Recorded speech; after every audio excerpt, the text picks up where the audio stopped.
आज आपण बनवणार आहोत व्हेज टोमॅटो ऑमलेट. ना भिजवायचं, ना मिक्सरमध्ये वाटायचं, ना अंडा लागणार, ना तुटण्याची भीती, ना चिकटण्याची.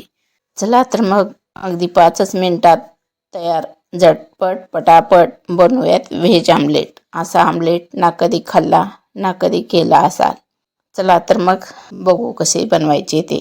अगदी 4 थेंब तेलात बनणार आहे हा नाश्ता. याच्यासाठी जास्त तेलाचा वापर पण करायची गरज नाही. अगदी कमी तेलात कमी वेळेत होणार. यासाठी मी एका पातेल्यात अर्धा किलो मैदा घेतला आहे. या मैद्यात 4 चमचे बेसन पीठ घालायचे आहे. आता यात पाणी घालून याचे मिश्रण बनवून घ्यायचे आहे. याला जास्त वेळ भिजवायची पण गरज नाही आणि वेळ पण लागत नाही. अगदी पाहुणे घरात आले आणि आपल्याला काय बनवावा नाश्ता जर विचार पडत असेल तर हे अगदी मैद्यापासून अगदी 5च मिनिटात हा नाश्ता तयार होतो. आणि हा नाश्ता इतका चविष्ट होतो की सर्वजण विचारतील हा नाश्ता कशापासून बनवलात. मिश्रण अशा प्रकारे करायचे, जास्त घट्ट पण ठेवायचे नाही, जास्त पातळ पण करायचे नाही. चला मग याला एक 5 मिनिटासाठी झाकून ठेवू आणि आपण तोपर्यंत चटणीची तयारी करू. यासाठी हिरव्या 2 मिरच्या घेतल्या आहेत, 5-6 लसणाच्या पाकळ्या घेतल्या आहेत आणि ओलं खोबरं आहे ते मी बारीक चिरून घेतले आहे. यात थोडीशी कोथिंबीर घालायची आहे आणि यात आपण 2 चमचा साखर, चवीनुसार मीठ आणि थोडंसं पाणी घालून वाटून घ्यायचे आहे. आता यात आपण 2 चमचे शेंगदाणा कूट घालायचे आहे. भाजलेले शेंगदाणे असेल तर घातले तरी चालतात. माझ्याकडे भाजलेले शेंगदाणे नव्हते म्हणून मी शेंगदाण्याचा कूट घातला, किंवा डाळी फुटाणे पण तुम्ही घालू शकता. आता ही आपली चटणी रेडी झाली आहे. आता गॅसवर आपण एक पातेलं ठेवू. त्यात 2 चमचे तेल घालायचे आहे. तेल चांगले गरम झाले की छोटा चमचा जिरे टाकायचे आहे. जिरे चांगले तडतडले की मग त्यात बारीक चिरून ठेवलेली कोथिंबीर घालायची आहे. आता कोथिंबीर पण आपली व्यवस्थित फ्राय झाली आहे. त्यात आपली तयार केलेली चटणी घालायची आहे. आता ही आपली चटणी रेडी झाली आहे. ही जास्त पातळ पण करायची नाही. आता आपण या बॅटरमध्ये चवीनुसार मीठ घालू. 1 छोटा चमचा खायचा सोडा घालायचे आहे. याला आता आपण व्यवस्थित मिक्स करून घेऊ. आता हे सर्व मिश्रण मिक्स झालेले आहे. आता गॅसवर एक पॅन ठेवू. गॅस हा मध्यम आचेवर ठेवायचा आहे. आता याला आपण थोडंसं तव्याला तेल लावून घेऊ ब्रशने. तवा थोडा गरम झाला की मग आपले बॅटर घालून घ्यायचे आहे. आता आपण एक पळी बॅटर घालू आणि याला आपण हलक्या हाताने पसरवायचे आहे. हे किती पण पातळ होऊ शकते. जितके पातळ बनेल तितकी चवीला पण छान लागते. आता याच्यावर आपण बारीक चिरून घेतलेला कांदा घालायचा आहे. कांदा सर्व बाजूनी घालून झाला की मग आपण यात हिरवी मिरची घालायची आहे. हिरवी मिरची बारीक कट करून घेतलेली आहे. मिरची तुम्ही तुमच्या चवीनुसार घालू शकता.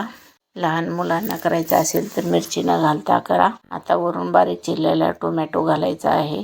आता याच्यानंतर आपण बारीक चिरून घेतलेली कोथिंबीर घालायची आहे. याला थोडं उलटण्यानं प्रेस करायचं आहे, कारण हे कांदा टोमॅटो काही पण पलटताना निघायचं नाही. असे प्रेस केले की सगळे व्यवस्थित बसेल आणि आपला टोमॅटो कांदा अजिबात गळून पडणार नाही. आता एक बाजूने पूर्णपणे सुकले की मग दुसऱ्या बाजूला पलटून घ्यायचे आहे.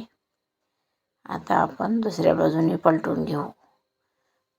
आपला आमलेट अजिबात तुटला नाही किंवा खराब पण झालेला नाही. याला आता प्रेस करून घेऊ म्हणजे खाली बाजू पण व्यवस्थित भाजेल. हा अगदी 5च मिनिटात तयार होतो आणि चवीला खूप भारी लागतो. त्यामुळे तुम्ही नक्की ट्राय करून बघा. तुम्हाला जर माझे पदार्थ आवडत असतील तर लाईक करा, शेअर करा आणि माझ्या चॅनलला सबस्क्राईब करा. आणि कसे झाले ते कमेंट बॉक्समध्ये कळवा. हा पहा, दुसऱ्या बाजूने पण किती छान भाजून तयार झालेला आहे आणि दिसायला पण किती भारी दिसतो. दोन्ही बाजूने आपलं टोमॅटो ऑमलेट व्यवस्थित भाजलेला आहे आणि याला काही जास्त साहित्याची गरज नाही. अगदी 5 मिनिटात तयार होतो. त्यामुळे तुम्ही नक्की ट्राय करून बघा. लहान मुलांना डब्यासाठी पाहुणे आले तरी नाश्त्याला किंवा घरात पण सर्वांना तुम्ही एकदा करून खाऊ घाल तर पुन्हा पुन्हा ते तुम्हाला करायला सांगतील. त्यामुळे तुम्ही नक्की ट्राय करा. आता आपण दुसरा ऑमलेट पण बनवून घेणार आहोत. हलक्या हाताने बॅटर पसरवून घ्यायचं आहे. ते किती पण पातळ होऊ शकते. जाड ठेवलं तर चवीला छान लागत नाही. त्यामुळे हे पातळच करायचं आहे. आता याच्यावरून आपण टोमॅटो घातला. सर्व बाजून टोमॅटो घातलेला आहे. आता बारीक चिरून घेतलेला कांदा घालायचा आहे. वरून आता कोथिंबीर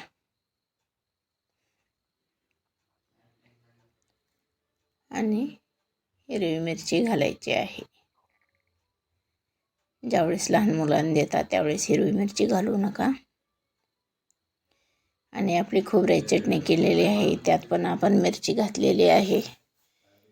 त्यामुळे तिखट तुम्ही तुमच्या चवीनुसार घालू शकता.